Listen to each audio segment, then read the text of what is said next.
voltei. Como eu tava falando, isso aqui é a outra parte do vídeo, porque meu celular não tem muita memória, então não dá pra gravar o vídeo inteiro só em uma gravação. Como eu tava falando, vai mexendo aqui, ó. Minha slime é a butter. Ela dá pra fazer clique sim, só que a minha é muito pequena pra fazer clique, ó. A minha é clique sim, ó. Ó. Viu que é clique?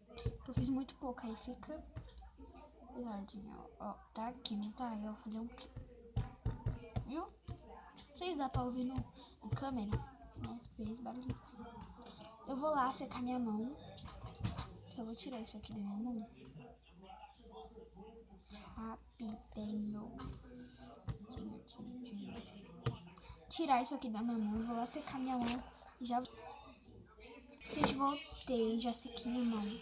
Coloquei mais um pouquinho de água boricada na minha slime. E agora ela tá super boa.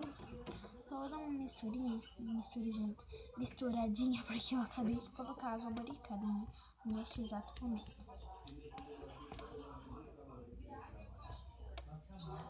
Já tá bem macia, gente. Pode apertar quando você quiser que não vai grudar. Só vai soltar um pouquinho de água, porque a minha tá muito pequena. Não sei se dá pra ver direito. Vocês estão aí? Foi terrível.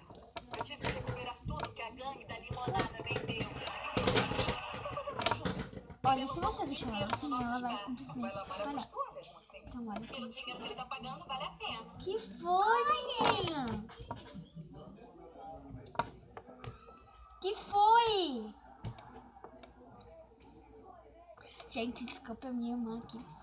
Porque ela pegou um negócio ali e pensa que foi eu que peguei. Porque esse meu negócio ela pensa que foi eu que peguei, mas não foi. Desculpa, tá, gente, por ela. Mas olha como ficou, concluindo. Olha como ficou. Solta um pouquinho de água porque eu não mexi muito ainda. E olha, ela tá super clique, olha. Ó.